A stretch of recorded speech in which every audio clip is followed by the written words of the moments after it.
네, 여러분 좀 공포스러우십니까 혹시? 네, 저희들 지금 아마 밤 8시 반쯤 됐을 텐데요. 저희들이 있는 곳이 행주산성입니다. 그러니까 여러분들 저 뒷 배경으로 보이는 저것은 행주산성을 휘돌아가는 한강 하류고요. 한강 하류 건너편에 있는 동네니까 가양동 정도 되겠죠. 김포입니다. 꽤 많이 올라왔어요. 행주대교 바로 내려가는 곳이니까 김포.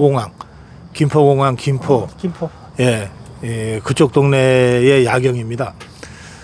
저희가 오늘 이 행주 산성에 있는 올드스쿨이라는 그 집에서 딱 그 요리가 딱 하나예요. 우리가 조금 전에 먹었던 맛있었죠. 꽤 근사했습니다. 예, 산채 비빔밥. 예, 아주 맛있었습니다. 먹고 커피 한 잔 들고 야외 테라스로 나왔습니다. 아, 좋죠 분위기. 와, 분위기 최고인데요. 네. 그렇게 덥지도 않고. 비도 추적추적 조금씩 내리고 네. 좋습니다. 네. 근데 저희가 이곳을 촬영 장소로 선택한 이유는 두 가지인데요. 여러분들한테 저 한강과 한강 너머에 점점 보이는 저 야경을 보여드리고 싶어요. 참 멋있잖아요. 네.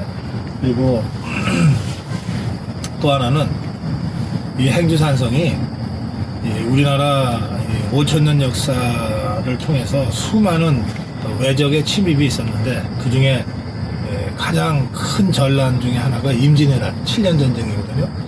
그 임진왜란 때 3대 대첩이 있습니다. 3대 대첩. 우리가 크게 이긴.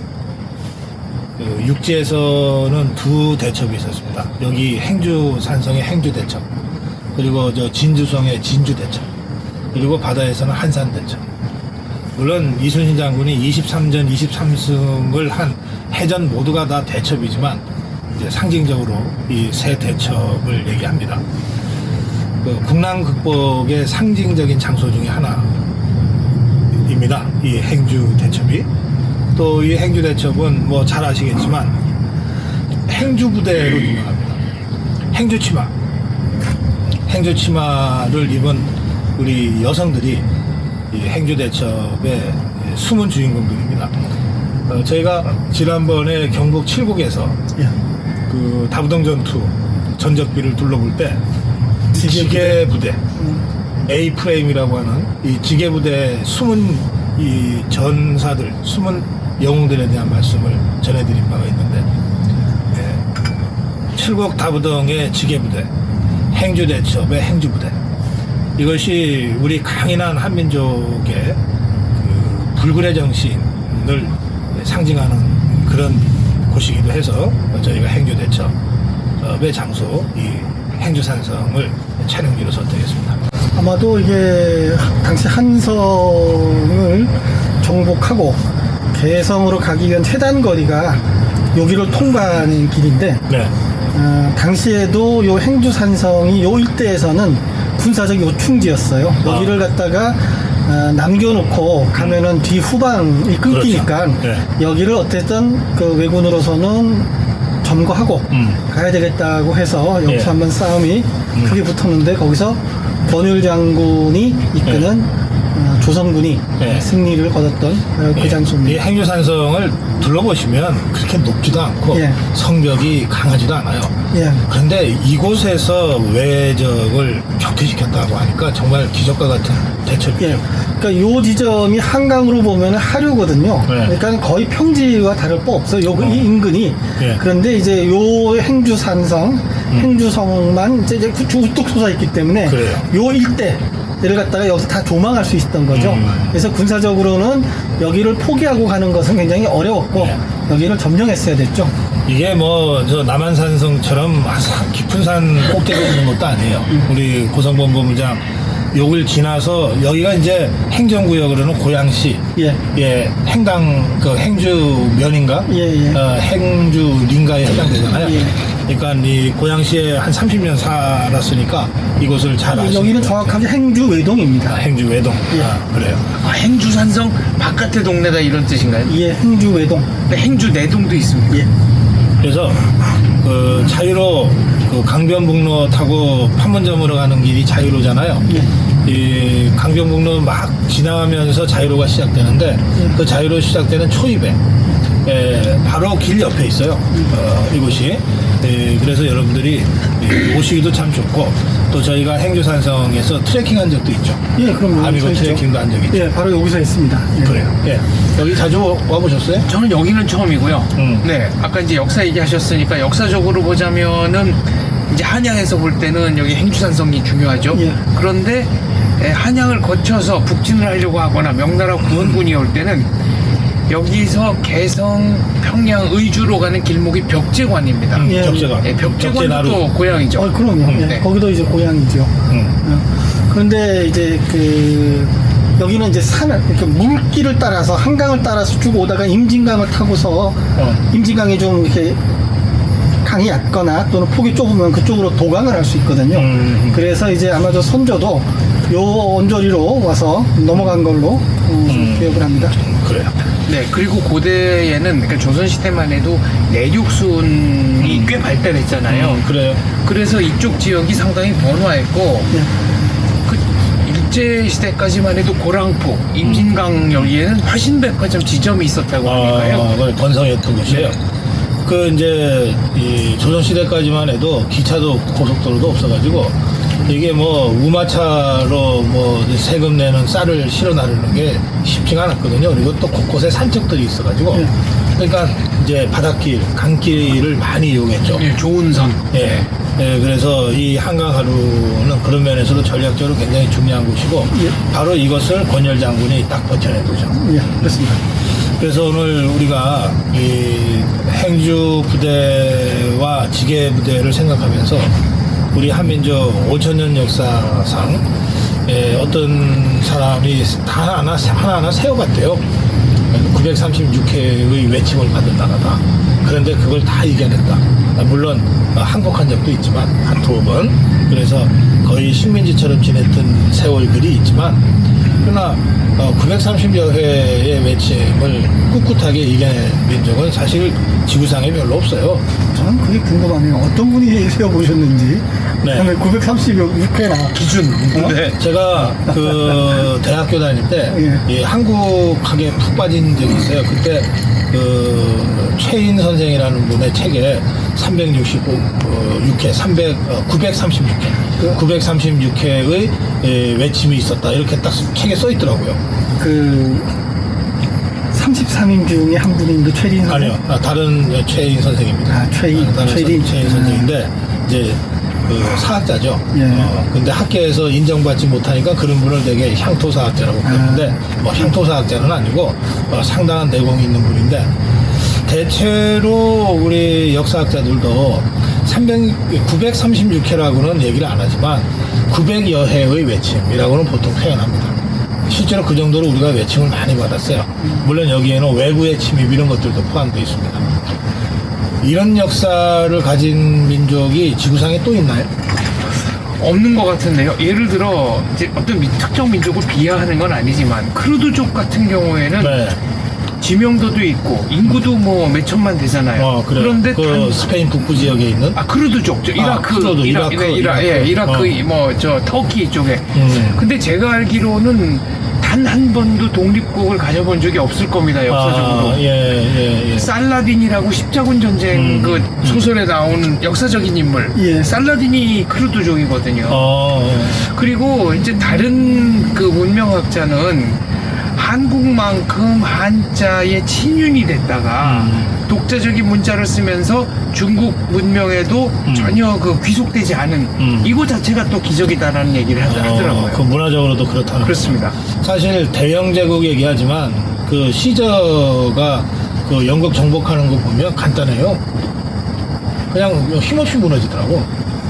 그때는 로마 제국하고 네. 이 브리타니카하고 워낙 네. 문명의 차이가 컸으니까. 프랑스 뭐 대단한 나라지만 갈리아정기 보면 아주 쉽게 무너지거든요.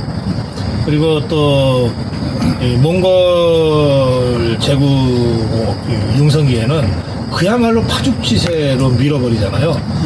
그러니까 뭐 유럽의 거의 모든 나라들이 제대로 싸워보지도 못하고 항복하고 막 그러잖아요. 좀 만일에 징기스칸이 그냥 한 1년만 늦게 죽었어도 전 유럽이 몽골의 지배에 들어갔을 거예요. 그 기세라면. 몽골군의 저항에서 우리가 수년간을 그걸 저항하지 않습니까? 버텨내잖아요. 네.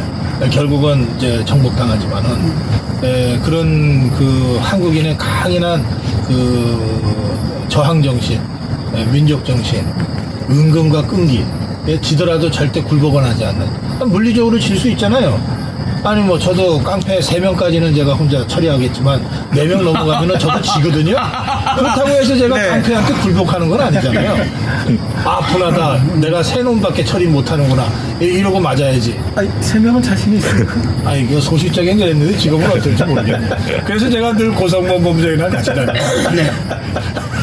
아, 그러면 역할 분담을 하시는 겁니까? 아, 제가 먼저 만든 거죠.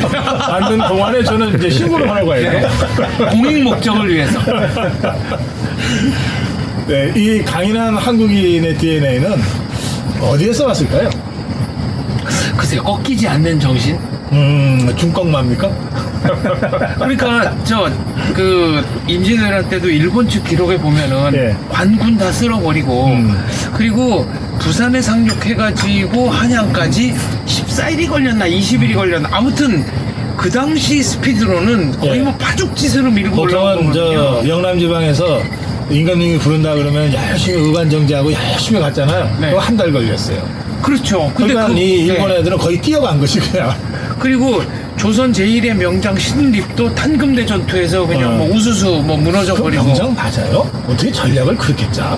그러니까 북방 전투에 익숙해가지고 그거를 세제에서 네. 그 가파른 고개 지금이야 뭐 길이 잘 뚫려 있지만 그 가파른 고개에서 딱 1개 부대만 딱 버티고 있으면 올라오다가 한 명씩 처치할 수 있었을 결국 텐데. 경적 필패였어요. 신림만 하더라도 개인의 무공은 뛰어났을지 모르나 일본군이 가진 최신식 무기, 그다음에 일본군이 칼을 잘 쓴다는 거, 접전에 강하다는 거, 단기 접전, 예, 그런 단병 접전. 거를 이 사람이 좀 간과해서 우리는 당시에만 해도 활이었죠. 활이 주력이었거든. 예. 그러니까 이제 거기서 우리의 장점을 못 살리고 그냥 그 일본군한테 유리한 그 지형을 네. 갖다가 내준 경적 그 마속과 같은 네, 그런 잘못을 거죠. 범한 거예요. 예. 근데 그 왜 활이라는 영화 있잖아요. 있죠. 그게 아주 저예산으로 아주 예, 거기 나오는 수장을 만들었다고 하는데. 저기 그 몽골군이죠. 네. 예. 근데 거기 보면 활이 진짜 무서운 무기더라고요. 그렇죠. 네. 그러니까 산악 지형에서 저격용으로 그만한 무기가 없는 거죠. 당시 그러니까- 우리가 썼던 활은 몽골군이 썼던 활보다 3배 정도의 거리를 날아갔다는 워낙 거예요. 강궁이고 우리가 그렇죠. 또 원래부터 동이족이라고 하는 예. 게 활 잘 쏘는 사람이잖아요. 네. 그러니까 이 세제 같은데 딱 버티고 산 위에서 이렇게 뭐 다른 거는 가팔라서 올라오지도 못하니까 어차피 그 길로 기어올 텐데 그거를 이 강력한 활로 저격을 하는 식으로 버텼으면 지더라도 상당한 정도 저항을 하고 졌을 거예요. 보통 이게 수성을 할 때는 공성군보다 한 3분의 1 정도가 돼도 네. 버텨낸다고 하거든요.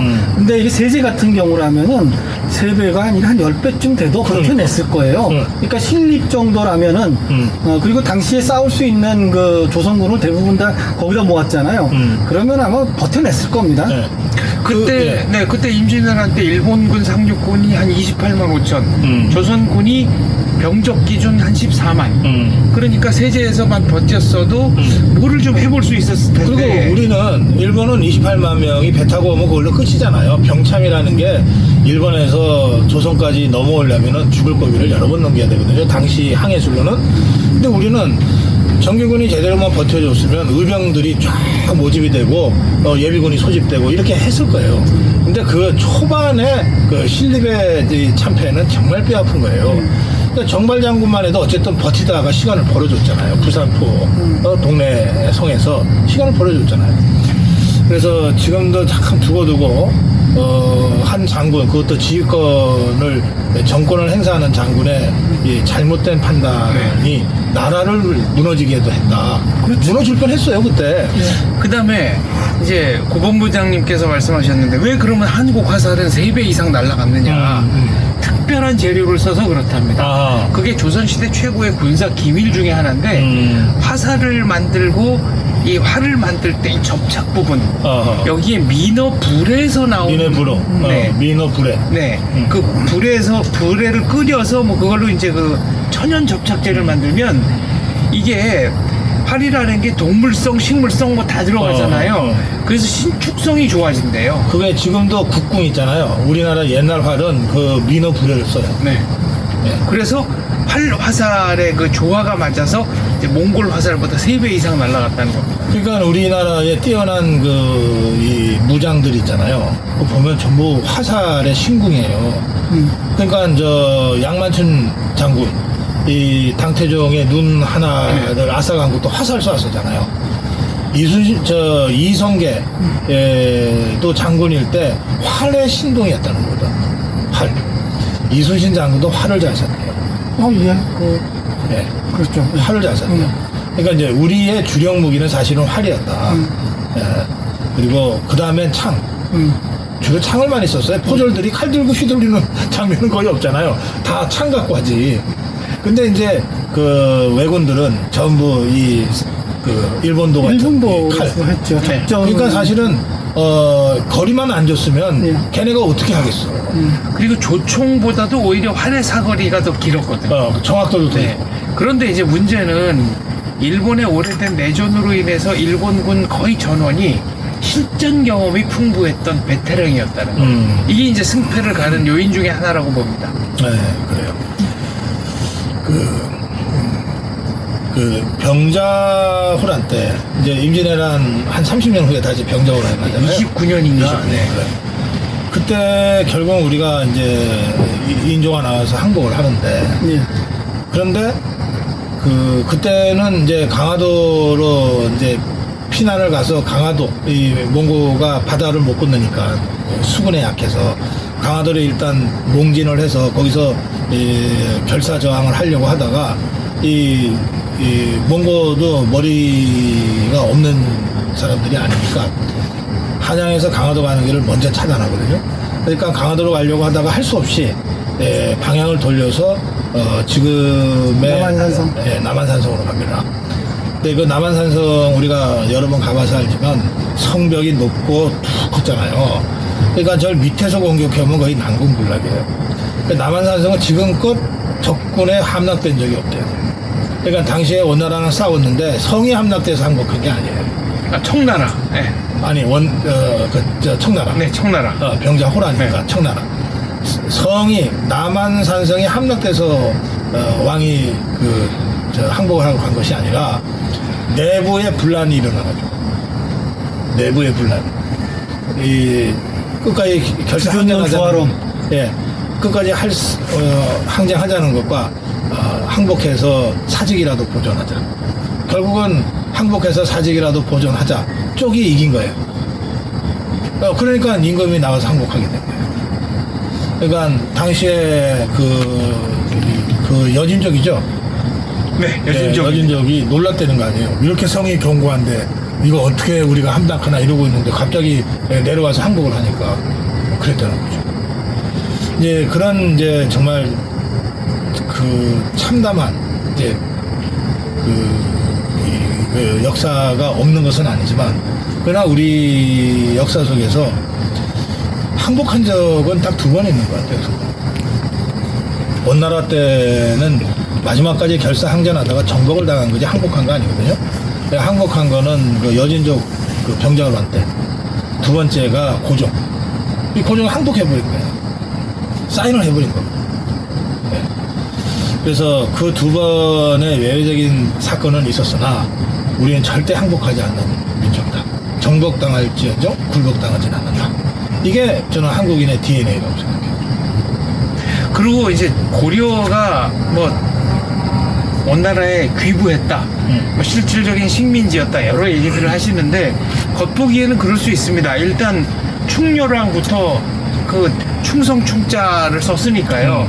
그런데 처음에는 원나라 황제의 부마가 되는 거잖아요. 네. 근데 이게 시대를 이렇게 격하다 보면 이제 부마가 아니라 천안매부도 되고 복잡해지면서 고려 왕실과 원나라 왕실이 거의 인척지간 비슷하게 됩니다. 그래서 충선왕 같은 경우는 자기 그 매제라고 그래야 되나 아무튼 도와가지고 원나라 황제로 등극을 시켰고 그리고 원나라 조정에서 훨씬 활동을 많이 하거든요. 그러니까 이것도 일방적인 식민지라고 보기에는 좀 문제가 있다고 봅니다. 그래요. 재해석이 필요하다고 봅니다. 그 이제 어쨌든 우리가 그 반식민지 상태였던 거는 맞는 것 같아요. 네. 그런데 이제 원나라가 중간에서 원이라는 나라가 이제 무너지잖아요. 그때 원나라가 고려 왕실에 그래도 우리 저 마지막까지 고려는 좀 우리를 좀 봐달라고 했는데 아주 냉정하게 거절하거든요. 그러니까 마지막까지 저 원나라가 버틴 데가 어디냐면 제주도예요. 제주도에 주로 이제 원나라 쪼랑말을 키우면서 군사를 추진하고 있었는데, 그러니까 고려 말에 그 최영 장군이 이 마지막 남아있는 이 원나라 잔존 세력을 토벌하러 갑니다. 제주도에 토벌하러 가요. 그래서 제주도 본섬을 이제 탈환을 해요. 그러니까 이 그 원나라 군사들이 쫓기고 쫓겨서 어디로 가는가 하면 서귀포 앞바다에 범섬이라는 데로 갑니다. 작은 섬이에요. 이 범섬이 그 지금 서귀포 앞바다에 그 큰 바위 있는 그 무인도 아닙니까? 네, 범섬은 무인도죠. 그 범섬 바로 거기에 큰 바위가 있는 곳이 있어요. 그 이름이 지금 기억이 잘 안 나는데 그 아주 유명한 관광지예요. 이 장군처럼 위장해가지고 그래가지고 그 마지막 범섬에 있는 그 원나라 군을 몰아내거든요. 아마 몰아낸다는 게 뭐냐면 무인도니까 바다에다 빠뜨렸을 거예요. 그렇게 해서 완전히 수복을 하는 게 고려 말의 최영 장군이죠. 그 서귀포 앞바다의 그 유명한 관광지인데 그 이름 좀 찾아보세요. 찾아보세요. 네, 검색 우래. 뭔 나라야? 서귀포 이거 안 들어 인터넷. 무슨 귀인데? 제가 검색을 해볼까요? 네. 예. 그리고 오늘날 이제 우리 언어에 아직도 그 몽골의 흔적이 남아 있는 게 뭐 벼슬아치, 장사치 이렇게 치 붙는 게 몽골어고요. 쌍화탕 이게 이제 몽고식 탕입니다. 쌍화점, 쌍화탕. 네, 쌍화점은 중국식 몽골식 만두 가게. 네. 쌍화탕은 몽골식 감기약이라고 그래야 되나? 그러면 몽고 반점도 그때 생겼나?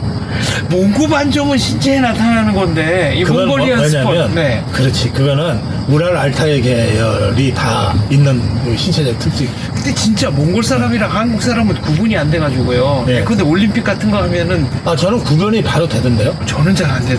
구별이 되더라고. 성형 안 한 경우에는 구분이 안 돼요. 아니, 제가 울란바토르를 갔던 적이 있어요. 그때 보니까 딱 보니까 구별되더라고. 눈빛이 사나워. 이 자들이 눈빛이 사나워. 몽골이? 네, 몽골 사람들이 눈빛이 사나워요. 그거는 워낙 노려봐. 사람을 노려봐. 네, 그러니까 우리가 한국 사람처럼 보여서 그랬는지 모르겠는데, 아니 외국인이든 뭐 내국인이든 눈빛이라는 게 있잖아요. 네. 우리 대한민국 한국인들은 눈빛이 다 선해요.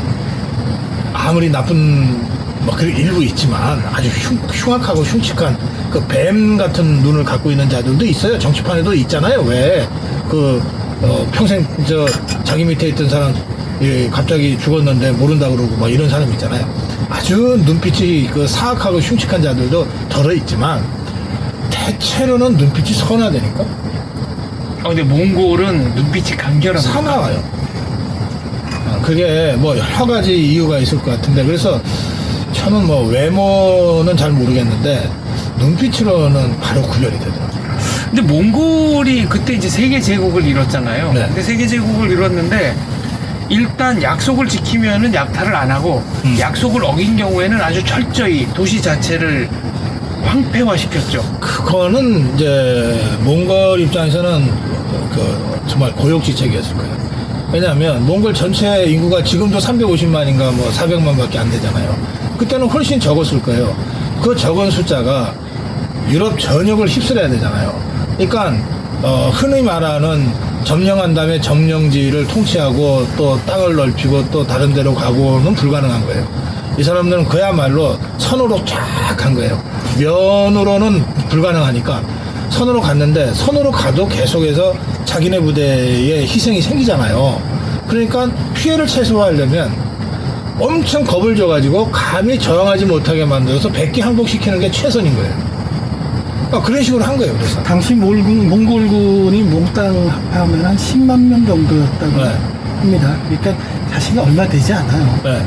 인간한 나라의 병조를 다 모으면 그 정도는 될 건데 그 몽골군이 가진 그 기동력, 기동전에 당해내지 못했던 거죠. 그 당대 기준으로는 하고 있는데 갑자기 2시간 뒤에 전면전이 벌어지고 예. 이런 거죠. 그러니까 몽골이 이제 유럽을 거의 3분의 2 이상 점령했을 당시에 몽골의 수도와 거기까지가 한 8,000km였다는 거거든요. 그런데 여기를 열흘 만에 전령이 왔다 갔다 하는 거예요. 그러니까 하루에 800km를 달릴 정도의 속도를 가지고 있었던 거죠. 걔네가 그래서 역참제도가 발전해요. 예. 네, 그런데 그게 이제 몽골 말의 특징이에요. 제가 말을 조금 타봤거든요. 보통 우리가 아는 말은 타면은 굉장히 높아요. 사람 키보다 높잖아요. 그래서 그 높이가 조금 겁내게 만들어요.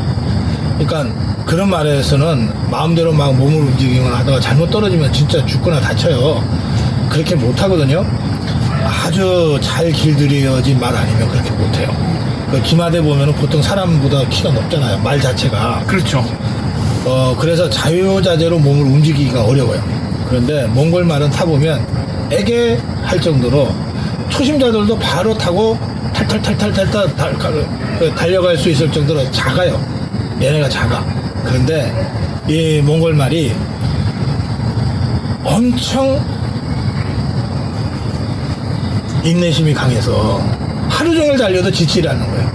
이게 서양 말들은요, 왜 경주마 있잖아요. 경마 전속력으로 달리면은 몇 시간 동안 일어나지 못해요. 쉬어야 돼. 예, 몸무게도 몇 킬로씩 빠져요. 예. 걔네는 그런데 이 몽골 말은 하루 종일 달려도 지치지를 않는 거야, 얘네가. 그러니까 이거를 하루 달려서 역참 세워놓고 다시 새 말로 갈아타고 사람만 안 지치면 계속해서 가는 거지. 예, 그리고 한 사람이 말 몇 마리 이제 같이 가다가 말을 바꿔 타면서 가는 거죠. 그러니까 사람을 싣고 가다가 이제 연말이 태우고 가면 네, 그냥 채로 가는 거고. 그래서 옛날 기록에 보면 과하마라는 표현이 나오잖아요. 그게 과하마. 예, 과일나무 아래를 그냥 지나갈 수 있다. 키가 낮은 거야. 네. 키가 낮은 거야. 그래서 줬어요. 또 상대적으로 이 작은 말에서 타니까 서양 말은 따그닥 하면서 이게 진동이 커요. 근데 이 몽고 말은 우리 제주도에 있는 조랑말과 같은 혈종인데 얘네는 따그닥 하기보다는 딱딱딱딱딱딱 이렇게 간다고. 예? 그래서 엉덩이는 엄청 아파요. 타면. 그런데 몸은 자유자재로 움직일 수가 있어. 그러니까 이 말 위에서 활을 쏘거나 뭐 칼을 휘두르거나 뭐 이런 거가 다 가능하고, 또 몽골은 뭔가 군수 뭐를 잔뜩 가지고 다니잖아요. 네. 각자가 다 이 자생이 가능해야 되니까 이를테면 징기스칸 요리 같은 거, 무슨 요리라고 샤브샤브 샤브샤브, 뭐 육포. 이런 것들을 걔네가 그냥 현장에서 해먹어야 되기 때문에 배낭 같은데 그걸 다 말 같은데 다 안장에 채우고 가거든요. 그러니까 이 말이 힘이 좋아야 돼. 그러니까 이 몽고 말은 그런 특성에 딱 맞게 개량이 된 거죠. 그렇죠. 그러니까 몽골군은 보급대가 따로 필요 없었어요. 네. 전투병이 간단하게 육포 같은 거, 그걸 갖다 말린 거를 가져가다가 먹을 때 되면은 그걸 그냥 씹어 먹거나 또는 물에 불려서 먹으면은 그게 식량이 되는 거죠. 그렇죠. 근데 이제 그 몽골군이 아닌 다른 군대는 보급 전선이 따라가야 돼요. 근데 8,000km를 어떻게 그걸 갖다 감당을 할 거예요? 그런 차이가 있었던 거예요. 예. 자, 다시 항파두리 말고 세 글자인데 서귀포 앞바다에 있는 무슨 바위야. 네, 아까 제가 이 범섬을 공략할 때 최영 장군이 외돌개가 바위들이 막 솟아 있거든요. 이거를 군사처럼 딱 위장을 해가지고 이렇게 해서 공격했다는 설화가 있어요. 거기가 외돌개예요. 그 위에가 삼매봉이고, 그 아주 아름다운 이제 서귀포 일대의 관광지인데요. 하여튼 몽고 얘기가 좀 너무 길어졌습니다. 아까 제가 화두로 던진 것은 한국인의 이 끈기와 이 저항정신, 정복당할 수는 있으나 굴복하지는 않는다. 이런 DNA가 어디서부터 왔을까? 그 말씀을 하던 중이었습니다. 아마도 한 5,000년 역사를 아마도 그 단일 민족으로 왔다는 그 믿음이 가장 큰 자리를 차지하고 있지 않겠나 싶어요. 그러니까 단군 할아버지 때부터 쭉 면면이 독립국가로서 이어져 왔죠. 여러 차례 침략은 받았으나 다 물리치고 독립국가로 이렇게 존재해왔던 그것, 그리고 뭐 한국인이든 조선인이든 그 단일민족이라는 것에 의해서 외국 군대의 침입 또는 외국의 그 지배를 못 버텨하는 용납하지 못하는 그런 것들이 있지 않았을까 생각해요. 또 한편에서는 우리가 뭐 고구려를 보면 워낙 셌어요. 우리가 아주 강한 나라였어요. 그렇죠. 네, 중국이 고구려는 두려워할 당시에 중국하고 이렇게 맞짱을 뜰 정도로 강한 나라고 아주 큰 나라였죠. 고구려가 수나라 당나라 침입을 다 격퇴하잖아요. 수나라 멸망에 직접적으로 관여한 거랑 마찬가지죠. 수양제가 직접 지휘에 나섰다가 그렇죠. 을지문덕 장군한테 그냥 박살이 나잖아요. 네, 그러면서 국력이 확 기울어지거든요. 네, 그리고 중국 경극의 연개소문을 악당으로 묘사한 대목이 있다고 하는데 제가 직접 확인은 못 해왔지만 그러나 중국 고전에 그렇게 악당으로 묘사가 돼 있을 정도라면 중국 입장에서는 눈에 가시 같았던 인물 무서운 아니겠습니까? 사람이지. 예, 무서운 국민이지. 그런데 이제 우리가 이 한국인의 이 DNA를 생각할 때 사실 의병의 역할을 간과할 수가 없어요. 그렇죠. 그러니까 이제 뭐 정규군이 있지만 이를테면은 통일 신라의 원동력이 됐던 활약만 해도 이건 정규군이라고 보기는 어렵고 일종의 그 사관학교 같은 거거든요. 엘리트 장교? 아직 정규군인으로 인관되기 전에 이 사관학교 학생들이거든. 이 학생들이 전장에 나가잖아요. 그리고 이 고려나 조선에 보면 승병들의 역할이 아주 뛰어나고요. 또 그 임진왜란 때는 광군이 신립의 대패 이후에 거의 1패 도지하는데 의병들이 시작되거든요.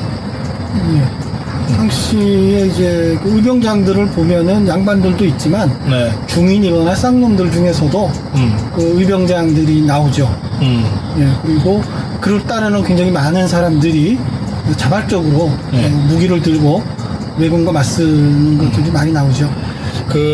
이제 우리가 임진왜란 때의 의병장으로 이제 대표적인 사람이 그 홍위 장군, 곽재우 장군인데 이 곽재우 장군은 굳이 그 신분으로 따지면 양반이에요. 선비죠. 선비인데 그 남명 조식 선생 문화거든요. 그러니까 이게 영남 살림이라고 하는 것이 되게 이제 임금이 사는 그 한양을 중심으로 그 한양에서 내려다보면서 동서를 구별하니까 지금 대구 안동 쪽은 영남 서쪽이 되는 거예요. 임금의 왼쪽이니까. 그다음에 그 남명 조식 선생이 활동했던 산청은 영남 동도 이렇게 되는데 이 영남 전체가 조선시대는 야당이었어요. 그렇죠. 야당이었어요. 이거 제야하고는 또 달라. 야당이었는데, 그러니까 기회가 되면 중앙정부에 들어가서 역할을 하다가 역할이 끝나면 이제 다시 고향에 내려와서 후학을 키우고 하는. 그런데 그런 야당은 퇴계 선생이 대표하는 거예요. 퇴계 선생이 대표하는 이쪽이고, 이 남명 선생이 대표하는 것은 그런 야당도 아니에요. 아예 제야야, 제야. 지금으로 따지면 우리 민주화운동 제야하던 제야예요. 이 사람들은 아예 중앙에서 불러도 안 나가. 예. 남명 선생만 해도 젊을 때 하도 그 남명 선생의 어머니가 너 고시 공부 과거 시험 한번 봐주는 것이 소원이다 그래서 딱 한번 봐주고 떨어져요. 그리고 나서는 이제 제 역할 다 했죠. 그리고서 평생 과거를 안 봐요. 그런데 이 남명 선생의 문화에서 큰 제자들이 임진왜란 때 의병장의 절반이에요. 그 중에 이제 수석 제자가 곽재우 장군이죠. 그러니까 이 영남 살림의 그 의기를 우리가 느낄 수 있는 거죠. 단골 기질이 있네요. 예. 그러니까 그 반골 기질이 평소에는 정부와 임금에 대해서 쓴소리 하지만 나라가 어려웠을 때는 진짜 몸을 던지는 걸로 나타나. 그 지고는 못 산다. 어떤 오기. 네. 한국 스포츠도 보면은 예컨대 이제 뭐 일본하고 경기를 할 때 지금은 우리가 뭐 핸드볼, 필드하키 뭐 다 이기고 야구는 뭐 아직 뒤져 있지만 70년대만 해도 상대가 안 됐거든요. 그러니까 한국 국가대표팀이 가도 일본에서 연습 경기를 안 받아줄 정도였어요. 수준차가 워낙 시간 나니까 아깝다고? 시간 네. 아깝다고. 네. 근데 그거를 어떻게든지 쫓아가는 거 보면 지고는 못 산다. 이 오기의 민족 어떻게든지 방법을 찾아냅니다. 그러니까 외국 사람이 볼 때는 이게 편법인 것 같고 뭔가 좀 이상한 것 같은데 어쨌거나 결과물을 만들어내니까요. 참 놀라운 거예요. 그런가 하면 일본 얘기하니까 생각이 나네요. 우리 지난번에 일본 가서 예. 민단 예. 촬영도 하고 왔잖아요. 이 민단 분들이 일본에서 사실은 초기에 굉장히 박해도 받았거든요. 관동대지진 예. 때 학살당하고 또 끊임없이 회유를 당해요. 일본으로 귀화해라. 그렇죠. 그러면은 잘해줄게. 근데 그걸 거부하고 여전히 한국인으로 남아있거든요. 그래서 이제 우리 한국인들이 워낙 제주가 다방면으로 좋으니까 연예계도 많이 진출하고 체육 스타들도 많은데 귀화하지는 않았지만 일본으로 국적을 옮기지는 않았지만 한국인이라고 하는 것을 대놓고 드러내고 하기에는 여러 가지 활동 제약이 있으니까 일본이라고 쓰면서 그냥 일본인처럼 하던데 나중에 알고 보니까 한국인인 거예요. 여전히 그런 사람들이 많아요. 장훈 선수 같으면은 이제 나 대놓고 나 한국인이다 이러고 하자면 그것도 어느 정도 이제 성공했을 때 얘기고. 근데 그런 걸 보면은 그냥 귀화만 하면 일본 시민권만 따면 어쨌든 겉으로는 이런저런 차별이 없는 걸 많이 알면서도 이걸 버텨내거든요. 버텨내요. 그래서 제가 우리 민단 선배들 보면 참 그 자체만으로도 제가 참 존경스럽다 이런 생각을 많이 합니다. 예, 특히 그 일본식 이름을 쓰면서도 귀하지 않고 마치 일본인인 것처럼 하는 데가 뭐 일본 스모계도 많다고 하고 일본 네. 연예계도 많다고 하고 그렇죠. 그다음에 스포츠계 네. 나중에 이제 성공해서 또는 은퇴할 무렵에 알고 보니까 한국인이었다. 뭐 2대 3대 올라가면은 이제 그 어머니나 뭐 할머니나 뭐 이런 분들이 이제 네. 한국에서 오신 분들인데 네. 이런 경우가 꽤 많다고 해요. 그런가 하면 심수관가 있잖아요. 네. 심수관. 지금 15대 심수관인가 17대 그쯤 심수관인가 되죠. 그런데 네. 그 이분들이 청송 심시거든요. 그래서 경북 청송에 심수관 박물관이 있어요. 거기 한번 가서 제가 작품을 봤는데 정말 기가 막히더라고요. 그 작품이 그 섬세함과 이 투각을 한 도자기들은 저게 어떻게 인간의 솜씨인가 할 정도로 그렇게 뛰어난 작품들 하는데 여전히 그분들 지금 아마 17대인가 그럴 것 같은데 여전히 한국인이다 이러고 일본에서 당당하게 지금 활동을 하거든요. 그러면서 실력으로 인정받고 있단 말이에요. 민단 말씀을 하셨으니까 제 기억 속에 나와 있는 제일 가슴 찡한 장면이 있습니다. 네. 1976년에 그 일본 제1동포 야구단이 왔어요. 근데 그게 학생 야구단이 아니고 장훈 선수가 주장경 감독을 맡아가지고 네. 백인천 선수도 왔고 제1동포라는 거를 이미 커밍아웃한 이제 프로 선수들 이제 한국 그 대표팀 실업선발팀이랑 경기를 했거든요. 네. 근데 오픈 게임이 그 한국의 롯데 아마추어 구단 프로 되기 전이니까요. 그리고 신격호 구단주가 롯데 오리온즈 일본 프로야구단을 보내서 그게 오픈 게임. 그다음에 이제 2차전이 메인 게임이었는데 제1동포 선수들이 쫙 도열을 했잖아요. 그런데 그때 갑자기 롯데 오리온즈 더가웃에서 저도 뛰어도 됩니까? 누가 손을 딱 들고 이름도 안 잊어먹습니다. 김유세 선수, 일본명 아리토, 롯데 4번 타자였거든요. 그거를 롯데 오리온스. 예. 그러니까 일본 사람인 것처럼 하고 있다가 그날 현장에서 그러니까 사람들이 막 박수 치고 그래서 선수단 맨 끝쪽으로 가서 섰는데 장훈 선수가 오라고 자기 옆에 딱 세웠습니다. 서열상 그 정도가 되는 베테랑이었어요. 그래요. 예.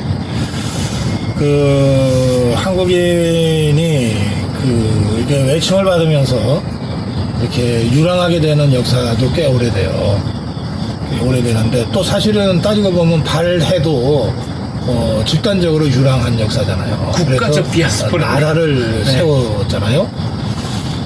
그리고 이제 근세에 와서는 이제 일제 치하에서 그 독립운동을 하다가 이제 유랑을 하게 된 분들이 많이 있는데 이제 그분들 중에는 만주 간도 지역으로 가서 독립운동에 투신한 분들도 있고 먹고 살기 어려워서 넘어가서 농사 짓고 사는 분들도 계시고 또 그런가 하면 120여 년 전에 이제 본격적으로 이제 이민의 역사가 시작되잖아요. 하와이부터 시작해서 예, 하와이를 거쳐서 네. 남미로도 가고 뭐 이렇게 하잖아요.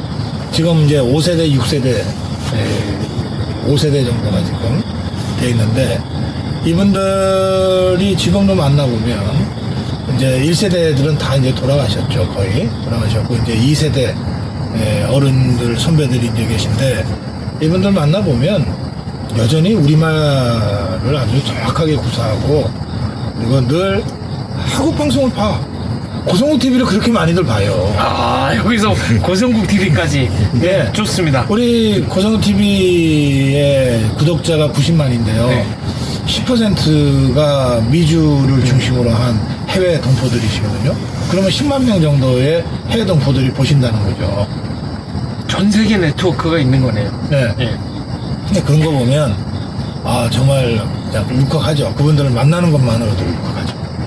지금 스탈린이 저 고려인들을 강제 이주시켜가지고 그게 한 80년쯤 네. 됐나요? 네. 중앙아시아로 가죠. 중앙아시아로 가잖아요. 그래서 뭐 홍범도 장군이 무슨 카자흐스탄 어디에 극장 수위로 지내다가 죽었다 뭐 등등. 근데 그 이제 가축들 수송하는 열차였지 않습니까? 그게 가보니까 아무것도 없고 그래서 토구를 파고 지내다가 수많은 사람이 동사하고 등등. 그래서 사람처럼 살게 된 게 한 3년 후라 그러는데 그러고 나서 제일 먼저 한 게 학교 세우고 극장 세운 겁니다. 그럼 극장을 왜 세웠느냐? 거기서 한국어로 공연을 하면 조선어로 공연을 하면 이거는 보존이 된다. 아하. 그래서 지금 카자흐스탄 극장에 그 보관 중인 대본을 보면 그 당시의 한국어 지금 우리 한반도에서는 쓰지 않는 약 80년 전의 표현들이 생생하게 살아있는 춘향전, 홍길동전 이런 것들이 다 남아있어요. 그게 이제 그 대본이기도 하고 또 영화 경우에는 연사가 당시에 있었으니까 변사. 예. 무성 영화 때니까 변사가 막 이 대사를 계속 다시 해주는 거 아니야. 이수일과 심순애가 어쩌고 저쩌고 막 하는 식으로 그 대본도 남아 있고. 네. 그리고 그 제가 예전에 이제 그 TVN에서 빨간 의자하고 오마이갓 때 추진하려고 했던 프로젝트 중에 하나가 한국인의 뿌리를 찾아서 그래서 우리가 그때 착안했던 뿌리는 뭐냐면 김치였어요. 한국 사람이 우리말은 잊어도 김치는 못 잊는다. 그리고 실제로 지금 말씀하신 그 연해주나 그 지금의 그 우크라이나 뭐 카자흐스탄 중앙아시아. 중앙아시아 이런 쪽에 그 당시에 30년대 강제 이주당했던 스탈린 치하에서 이분들이 지금도 김치를 담가 먹고 김치 시장이 있다는 거를 우리가 조사를 해서 알게 됐거든요. 시장에서 김치 팔지 않습니까? 그러니까 김치 시장이 따로 있다는 거예요. 그래서 이 김치를 따라가다 보면 최근 세사 100여 년의 한국인의 그 역사를 우리가 제대로 추적할 수 있을 거다. 그렇게 해서 기획을 했어요. 제작비가 많이 들더라고요.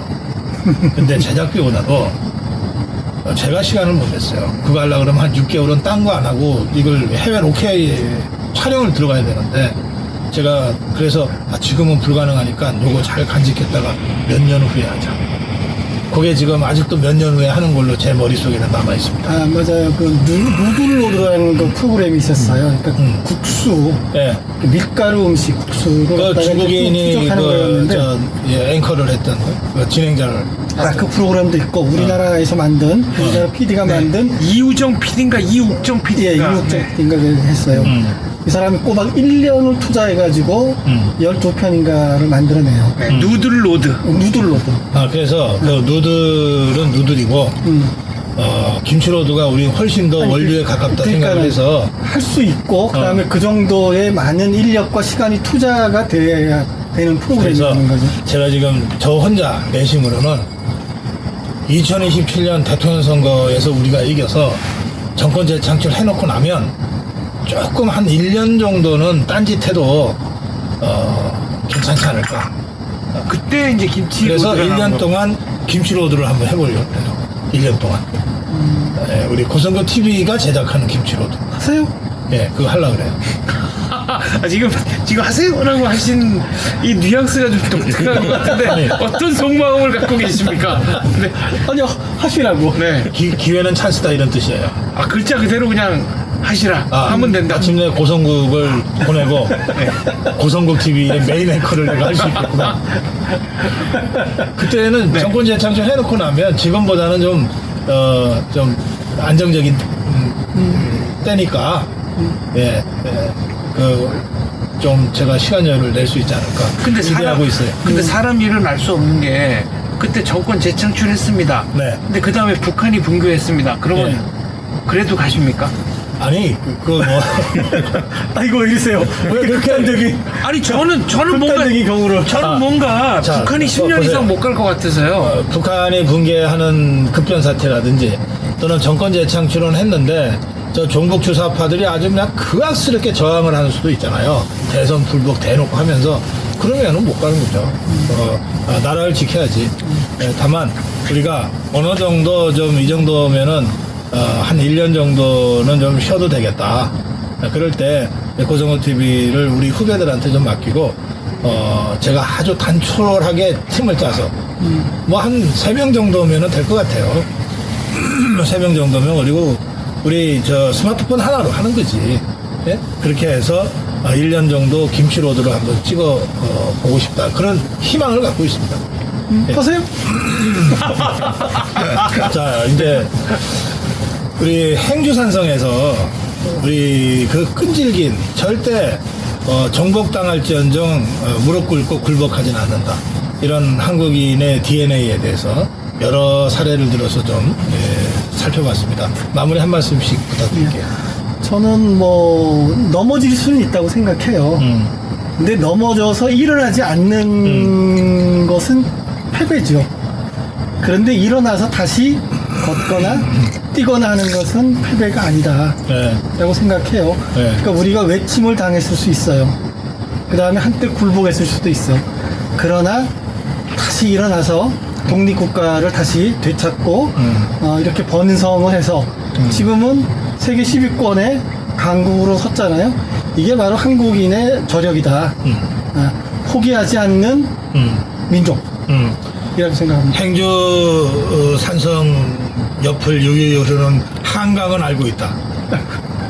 이게 한국인의 저력이다. 네, 한강은 흐른다. 허용만 화백의 오한강이라는 만화도 있습니다. 결국 그렇게 꺾이지 않고 살아남았기 때문에 오늘날 대한민국 현대사에서 그 유래를 찾아보기 어려운 성취를 이룬 대한민국을 지금 이 순간 우리가 만들고 누릴 수 있는 건 아닌가 이렇게 생각합니다. 그래요. 이 흔히 쓰는 말로 이런 말이 있어요. 강한 게 살아남는 게 아니라 살아남는 게 강한 거다. 그런 면에서는 한국인은 세계 최강이다. 한국인은 세계 최강이다. 마무리하겠습니다. 고맙습니다. 감사합니다.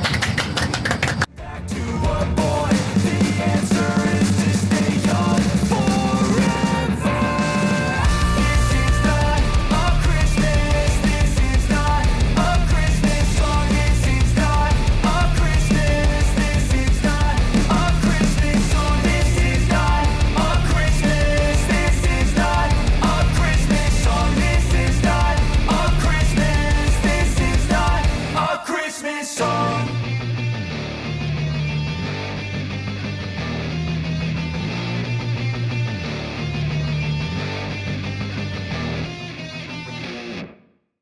고성국TV는 자유우파의 유일 정론 방송입니다. 고성국TV는 윤석열 정권을 지켜내고 2024년 총선을 승리로 이끄는데 모든 힘을 다 쏟아부을 것입니다. 고성국TV가 어떠한 외압에도 흔들리지 않고 오로지 자유우파의 정론 방송으로 나아갈 수 있도록 후원해 주십시오. 지금 바로 010-9045-3010으로 전화 주십시오. 정론 방송으로 보답하겠습니다. 감사합니다. 고성국TV 화이팅!